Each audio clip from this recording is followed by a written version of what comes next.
They did, and you were like, woo. Oh, they Yeah. All right.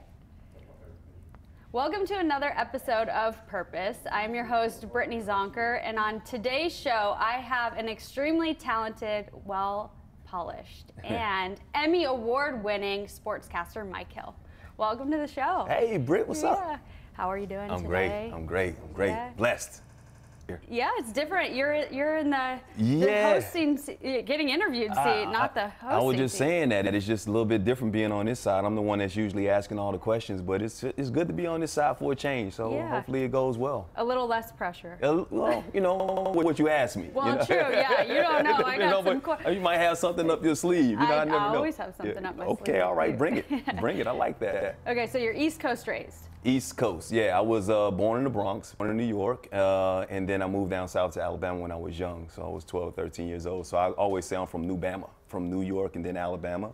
So depending on my emotions, you'll hear a certain accent that comes out. So if you hear the New York accent that comes out, I might be a little angry. If you hear the Alabama accent comes out, you know, then that means I'm just really happy, you know. Happy and down sweet. There. Happy and sweet, and I'm just a real southern, like, hey, from Belma, Alabama. You know, I say things like that because they don't really enunciate down there in Bessemer a lot. A lot of people in our, you know, and then over a period of time after being in broadcasting, I had to learn to try and get that Midwestern type of dialect so everybody could understand me. Yeah. Well, because you've worked all over. You've been in different cities, Tennessee, Dallas. I've been everywhere. You Yeah, have. I'm tired of traveling. I mean, I'm here in LA for the rest of my life. I mean, basically, I got to be homeless before I go anywhere else. I'm not moving again unless it is the prime opportunity or Oprah wants to marry me, and then I'll go wherever she wants to go. Wow. Because, yeah, I've been married twice. Oprah. Yeah, if Oprah marries me, then I told you, I'm not marrying for love anymore. I'm marrying for going to be a business decision.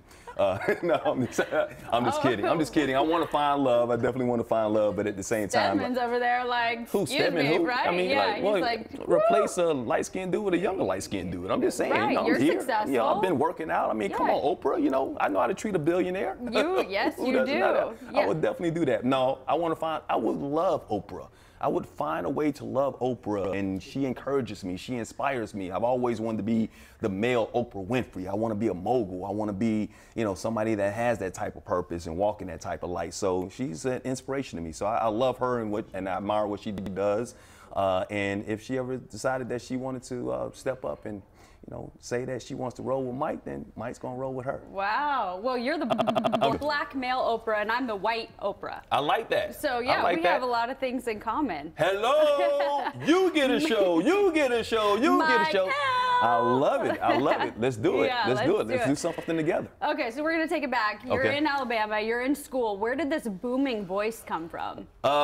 This boom, because I just always like to talk. I mean, so what's crazy is when I was in high school, I thought I was going to be a sports guy. I thought I was going to play sports, you know, playing football, basketball, whatever. Then I realized I'm not that good. So Oh, once no, I you realized I weren't? wasn't that good, I was like, you know what? How can I still stay in sports but not play sports? And somebody told me, like, you got a great voice. It's funny, people tell me I have a great voice, but I don't like my voice. When I listen to it on camera, it sounds funny to me. It sounds weird, you know. So I think it's amazing. Thank It's you so very deep. much. Yeah, I You close like my that? eyes. I'm like The quiet sing me a storm. lullaby. Really? I'll be like, don't make me out. start singing.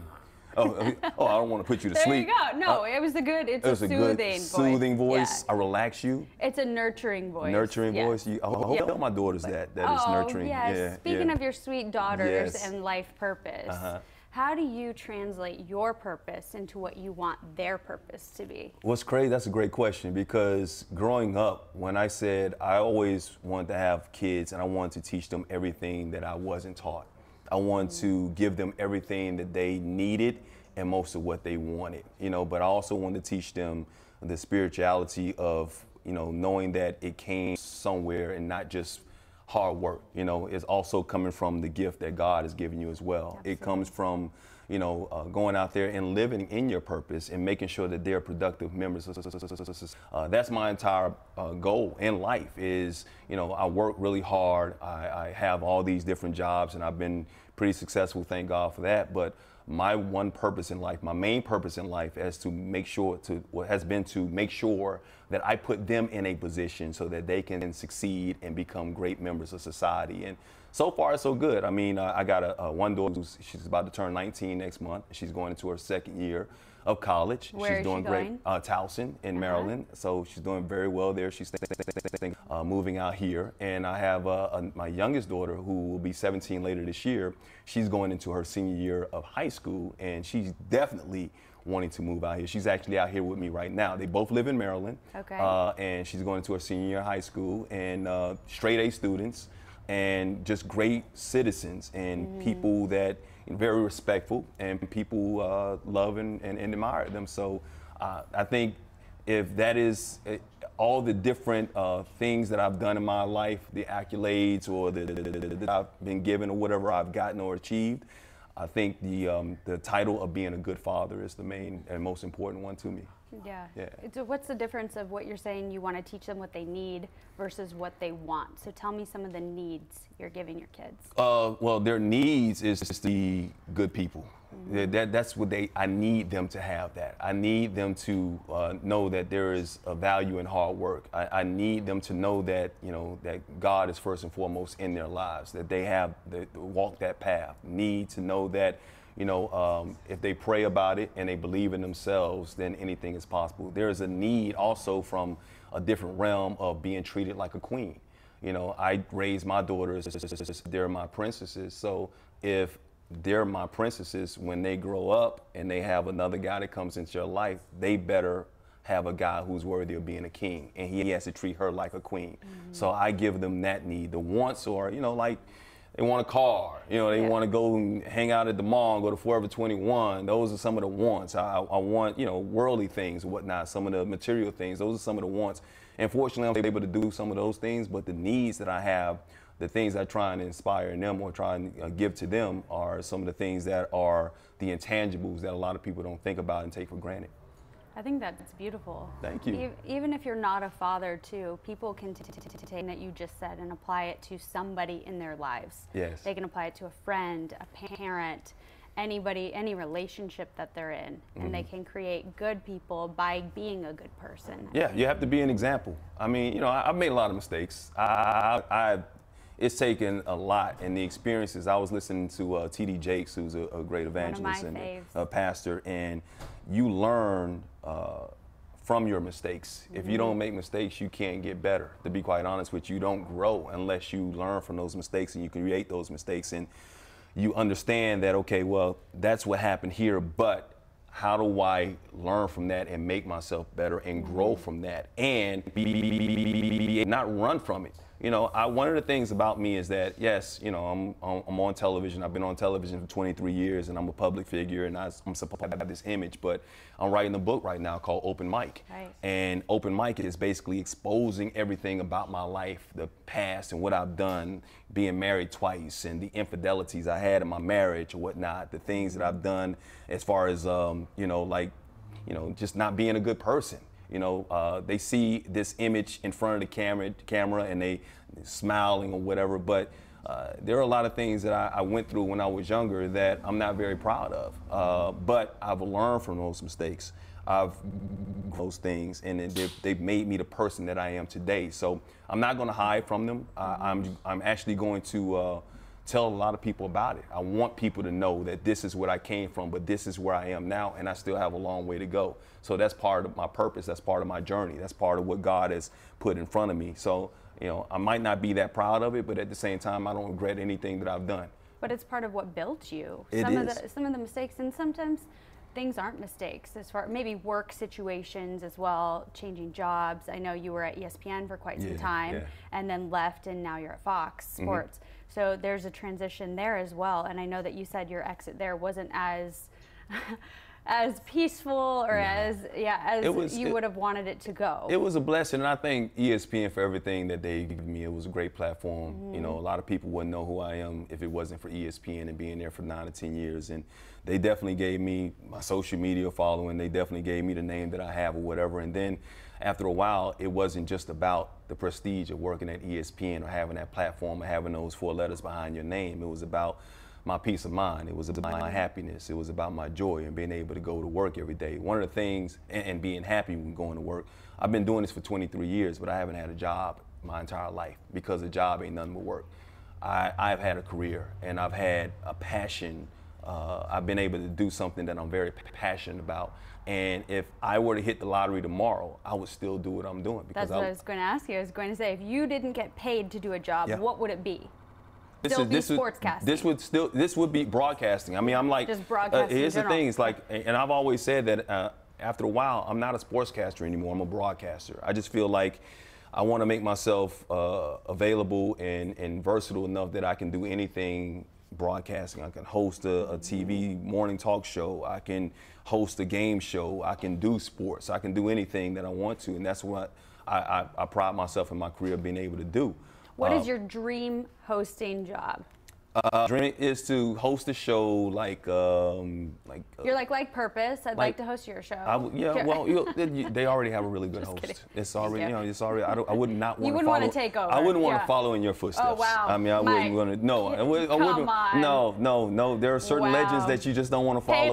Paid him to say that, guys. Just don't want to follow in those footsteps. It's just a little too tough. But I want to, something like Kelly and Ryan, those type of shows. To talk, maybe the two of us can do a show, something like that. Everything's already made for our lives. You just have to step into it. You have to say what you want and then work for it, and it will be created. Like you were just saying, you came from a big meeting today. Yes. And I just threw out there, well, you never know 2 years ago who you could have met with that now something could be happening. And you said, funny enough, I met these people 2 years ago. 2 years ago. And 2 years ago, I was up for a gig, an opportunity that was a huge gig. That's still a show that's on television today, and they liked me and I liked them, and we had a great chemistry, and they were showrunners for this show, and I was one of the finalists and didn't get the gig. Sometimes you go through the process of being out here. You gotta, the showrunners, the executive producers gotta like you, the networks gotta like you, the presidents, and then there have been plenty of opportunities that have gotten to the final door, and that door wouldn't open for me. And there used to be times where I used to really get upset. I used to get frustrated by it because it was irritating. What would you do with your anger and frustration in those times? Because a lot of people that watch a show go through difficult things. They're like, okay, well, that's great, Mike. You've made it. We look at you and you have this, great contract, and you're an amazing broadcaster, and you just have opportunities coming at you left and right. What do you tell those people that are frustrated, angry, doors keep slamming in their face? What do they do? Be patient. Patience. You have to be patient and believe. And that's where I've gotten now. I wasn't patient. Years ago, I thought that anything I went for, I should have. And it wasn't like I was entitled. I didn't feel like I was entitled. I didn't feel like I was the greatest one out there, but I felt like, man, if I wanted something bad enough, God, how come you didn't give me this? Because something's better. Because something is set up for you down the line. Great story. When I was at ESPN, or before I got to ESPN, I was in Dallas. I got fired in Dallas. I got fired from my job in Dallas because I was working for a guy that, we had issues. We had a lot of issues, and he let me go. And I was out of work for 1.5 years, and I was trying to find a job. And after a while, did you stay in Dallas? I stayed in Dallas, and I had a non-compete. I was freelancing there, so I was working, but at the same time, I wanted a full-time gig. And this was before ESPN, and I went and interviewed in Tampa. And there was a job opportunity in Tampa after about 1 year of me being out of work. I finally got a job opportunity in Tampa to go and audition. Went down there, killed the audition, killed the interview, and the news director said, as long as I don't find out you're an axe murderer, this job is yours. Great. I went and took the urine test and everything. Yeah, you're like, this is mine. You take the urine test, you're in. I'm already looking at homes down in Tampa. I'm telling my wife, my then wife, we're going to Tampa, whatever. And 2 weeks later, I hear nothing.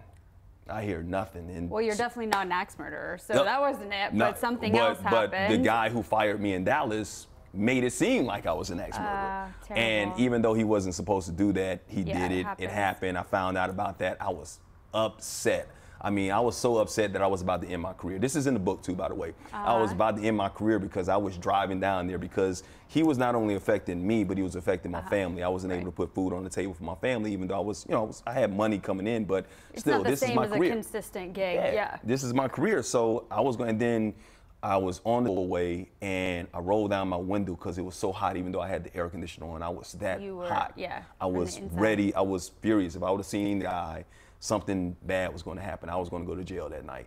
And when I rolled the window down, the wind came through, and it was God. And God said, what are you doing? Don't worry, I got something better for you. And immediately I calmed down, and I turned around, and I prayed about it. And when I prayed about it, I just asked God to give me the patience And 2 months later, Brittany, I got a call from ESPN. And if I would have taken that job in Tampa, I wouldn't have gotten the call to ESPN. So I went to ESPN audition, and 2 months later after that, I got a job at ESPN, and it skyrocketed my career. So imagine me getting the job in Tampa first and foremost, or this guy not being there, because he served a purpose as well. So a lot of people look at it and say, well, it's the devil. Sometimes God will work through some of your enemies to actually help you reach your purpose, because I was all in going to Tampa because I just wanted a job. But because this guy in Dallas threw the monkey wrench in it, it stopped me from getting that job in Tampa, which I looked as something like, okay, this guy's hating, which it was really a blessing, because I wouldn't have been really that happy in Tampa. And because of that, it kept me open. ESPN came calling. I was able to audition because I wasn't working somewhere else. Got the job at ESPN, and the rest is history. And that's what happens in life, though. You have your purpose, and then everybody that in purpose is, you know, your children are your purpose, your career purpose, you being a good person, and all the goals you have for yourself are your purpose. But then you have these people along the way, good or bad, that affect your purpose, and that's their purpose for you may not even know is coming. So the guy in Dallas, you guys had a difficult parting. It caused you to not get the Tampa job, but it opened up the ESPN opportunity. job. Yeah. Yep. Same thing that happened to me. Actually, you talked about how I left ESPN. I was supposed to leave ESPN in 2014. 2013 came, and there was a contract issue. They thought my contract was up in 2014. I wanted to leave and go to Fox, but I was still on the contract.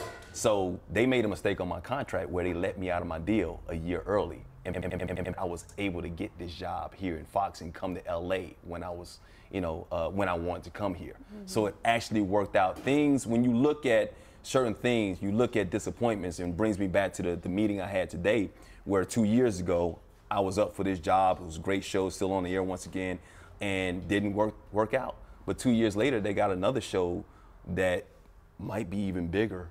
Because if you look at the network it's on, and the services that it's on, and the producers, I'm talking about A-list celebrities that's involved in the show. If this works out, I'm able to do that. I'm still, because I made an impression on those guys 2 years later. So I had a purpose. They had a purpose in my life. I met them, and they remembered me, and I didn't even hit the show, but they brought me in because of the impression that I made on them 2 years ago. And everything good and bad has a purpose moving forward. It does. So you will hope that people are good people. Yes. Continue to work hard on finding your life purpose. Amen. And along that path, things will open and things will close, but it's all for the greater good of what you're supposed to do with your life. Absolutely, right? absolutely. So if people want to get your book, when will this be finished? When will it be out? I am actually going to finish writing my book today. Today? Yeah, today. Yes, today. Mike, I will finish writing my book today. Actually, I wanted to, today was my deadline because, you know, this is July 6th when we're doing this. That was the anniversary of me signing at ESPN 14 years ago. So 14 years ago today, I started at ESPN. So my book, my final chapter is, I got a couple of more paragraphs to write, and I'm done. Send it to the editor, and it's called Open Mic. And once again, it's going to be me exposed. Open mic, you know what an open mic, you're not supposed to speak in front of an open mic and say things. Well, and on the cover, that's one of the reasons I'm working out, Britt. I know, you are looking lean. Thank you. Well, how much have you lost now? I used to be 255 pounds. Now I'm down to like 205, 210. Wow. Yeah, so I've lost about 50 pounds and trying to get it right. So I'll be 48 next month. And what I want to do is, this is kind of crazy, so it might be a little daring, but I want to get a little shredded up. So I don't think that's too daring and crazy, especially in LA. Everybody wants to be shredded up. Well, you know, but I wanna be exposed. So you want to open mic and full I just want to be naked with a microphone in my hand. Okay. Called open mic. Or here. I'm not. Yeah, I'm not. Cover up. It won't be showing anything, but you know, like it'll be artfully. It'll be you know, it'll be artistic. Yeah. Yeah. Well, if people want to follow your career or find you through social media, what's your handle? It's Mike Hill, ITS Mike Hill on everything, on Instagram, on Twitter, and be on Facebook as well. So, yeah. That's beautiful. Thank you so much for sharing your Thank purpose. you. Thank you for having me. That was great. Of course. Absolutely. If you guys want to follow Mike Hill again, it's Mike Hill on Instagram and social media. You can follow his not just sports casting career, but now broadcasting career, and follow him through all of his new opportunities ahead. Appreciate you joining me on the show. I am Brittany Zonker for this episode of Purpose, and we'll see you next time.